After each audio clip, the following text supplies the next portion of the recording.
to my Autodesk screencast. My name is Dzan and I work for Repro Products in Smyrna, Georgia. I am an Autodesk certified instructor and hold many certifications in multiple Autodesk products for the AEC industry. I hope you enjoy my screencast. If you'd like to see more of my screencast, please search for VAR 2015, that's VAR 2015, or my name. Please don't forget to give me a thumbs up after you watch it. In today's screencast, we will be looking at the Revit user interface, specifically when you initially start up the software. When you start the software, this is what you see. This is called the Recent Files window. The way this window is set up is it has a section for projects, a section for families, and a section for resources. It also has a link to the Autodesk Revit product page. The Projects section allows you to select an existing thumbnail of the last 4 recently accessed projects that you were in. A project file in Revit is the actual Revit model, a .rvt file extension, and in this file it contains all 2D and 3D geometry that makes up not just your entire model and all the views and plans and elevations and sections and schedules, but it also includes all the construction documentation sheets necessary. The Families portion allows you to access, again, recently accessed thumbnails for families, or you can open up a new family or start a new family from here as well. What is a family? A family in Revit is the building blocks of the software. Everything and anything that you see in Revit for the most part is a family. There's different categorizations of families such as furniture family, specialty equipment family, lighting fixtures, system families, so on and so forth. And depending on what kind of family that you work with, will give you some features and others will give you different features.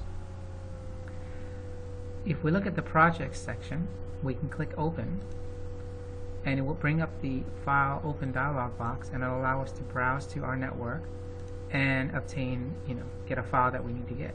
For example, we can go here, or we can browse to Class Sets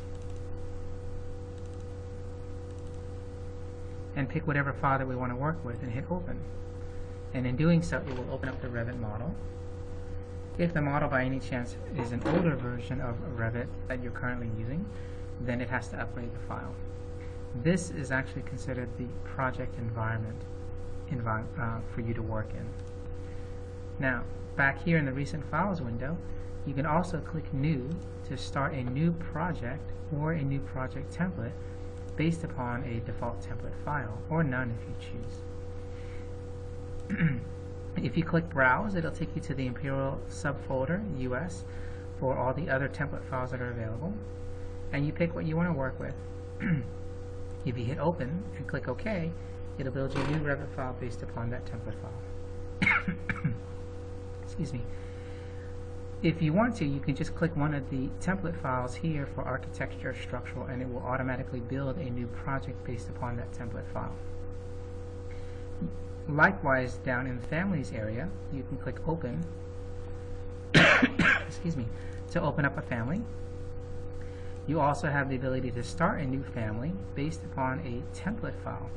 Now, a Revit family template file has a file extension of .rft, and this new command will open up to the English Imperial Family Templates subfolder, and you basically go through and find the type of Revit family template file you want to start with and hit Open, and it will allow you to create a brand new Revit file based upon this architecture. You also have the ability to click New Conceptual Mass and start a new mass family in what's known as the conceptual massing environment, which looks like this. And then at the also you have the ability to click Autodesk, and it will take you to seek.autodesk.com.